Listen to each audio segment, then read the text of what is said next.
오늘 우리가 한번 파고들어 볼 주제는 자살과 사후 세계입니다. 굉장히 무겁지만 또 아주 중요한 이야기죠. 특히 자살하면 지옥에 간다는 우리가 흔히 아는 통념에 정면으로 도전하는 좀 색다른 관점을 제시하는 자료를 가지고 한번 이야기를 풀어볼까 합니다. 자, 그럼 바로 본론으로 들어가 볼까요? 자살하면 무조건 지옥에 가는가?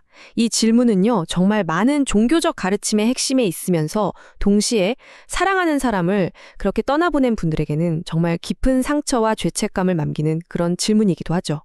보통 우리가 알고 있는 대부분의 종교에서는요, 이 질문에 그렇다고 아주 단호하게 답하죠. 왜냐하면 생명은 신이 주신 신성한 선물이고 그걸 스스로 끊는 행위는 용서받기 힘든 죄라고 오랫동안 여겨져 왔기 때문입니다. 이게 우리가 익히 아는 관점이에요. 그런데요, 만약에 그 답이 우리가 생각하는 것보다 훨씬 더 복잡하다면 어떨까요? 오늘 우리가 살펴볼 자료는요, 전혀 다른 결과를 이야기합니다.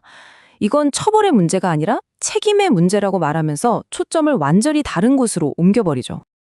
자, 그런데 이 질문이 왜 지금 이 시점에서 중요할까요?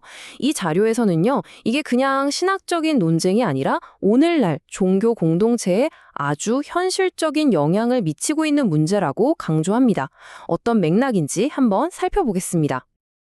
자, 이 새로운 답을 제대로 이해하려면요, 먼저 이 주장이 어떤 세계관에 뿌리를 두고 있는지부터 알아야 합니다. 이 관점에서 보면 우리가 사는 지구가 사실은 일종의 우주적 감옥이라는 거예요. 이게 무슨 말인지 좀 더 자세히 알아볼게요. 그러니까 이 자료에서는 지구를 우리가 원래 살던 곳이 아니라 뭐랄까, 영적인 감옥 아니면 교화시설 같은 곳으로 묘사하고 있어요. 천상의 에덴에서 죄를 짓고 쫓겨난 영혼들의 유배지라는 거죠. 그래서 지구에서의 삶은 결국 그 영적인 빚을 갚을 기회라는 겁니다. 근데 이게 한 번의 생으로 다 갚기는 불가능하니까 그래서 윤회를 통해서 계속해서 진화하고 결국에는 돌아갈 수 있는 더 많은 기회를 얻게 된다. 뭐 이런 이야기입니다. 자, 그럼 지구가 이런 영적인 빚을 갚는 교화소라는 큰 틀을 이해했으니까 이제 다시 원래 질문으로 돌아가 보죠. 과연 이 관점에서는 자살에 대한 책임을 누가 지게 되는 걸까요? 바로 여기서 정말 충격적인 반전이 나옵니다. 이 관점에서는요, 신도가 스스로 목숨을 끊었을 때 그 책임이 본인이 아니라 그를 제대로 이끌지 못한 영적 지도자에게 돌아간다고 말합니다. 그러니까 이건 개인의 죄가 아니라 리더십의 실패로 보는 거죠. 자, 이 표를 보시면 정말 극명하게 대비되죠. 보통은 자살하면 지옥에 간다고 생각하는데 이 자료의 관점은 완전히 다릅니다. 영혼이 지옥에 가는 게 아니라 그를 돌봐야 했던 목사님이나 신부님한테 붙는 귀신이 된다는 거예요. 정말 놀랍지 않나요? 아니, 이게 좀 추상적으로 들릴 수도 있잖아요. 그래서 이 자료에서는 아주 구체적인 비유를 하나 듭니다. 바로 무속인이나 스님 같은 분들과 그들을 찾아오는 유령 손님에 대한 이야기예요. 자, 한번 상상해 보세요. 사는 게 너무 힘들고 이게 뭔가 영적인 문제 때문인 것 같아서 용하다는 스님이나 무속인을 찾아가는 사람이 있다고 칩시다. 어떻게든 해결해 달라고 간절하게 부탁하는 거죠. 그리고 바로 이 지점에서 영적인 거래가 이루어지는 겁니다. 지도자가 돈을 받고 천도제나 퇴마 의색 같은 걸 해주잖아요. 그 순간 눈에 보이지 않는 계약이 딱 성립되는 거예요. 이제부터 그 영혼의 운명은 전부 그 지도자의 책임이 되어버리는 거죠. 이 자료에 따르면요, 이런 영적인 책임이 계속해서 쌓인대요. 그래서 영적인 눈이 튄 사람이 다른 지도자를 보면 그 뒤에 2명, 심지어는 10명이 넘는 유령 손님들을 줄줄이 데리고 다니는 게 보일 정도라고 합니다. 이 말이 참 많은 걸 담고 있는데요. 귀신은 항상 인간에게 속는다. 그러니까 육체가 없어서 순수한 이 영혼들은 의식을 치러주면 자기가 구원받을 거라고 굳게 믿는다는 거예요.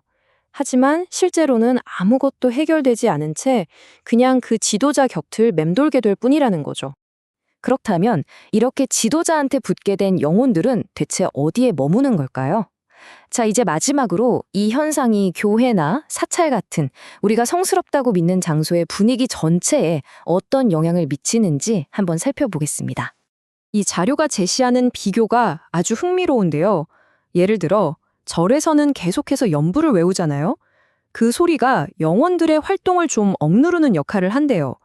그런데 교회 같은 곳에서 하는 일회성 퇴마 의식은 영혼을 완전히 보내는 게 아니라 그냥 쫓아내는 거라서 결국 해결되지 않은 영혼들이 그 주변을 그냥 맴돌게 만든다는 겁니다.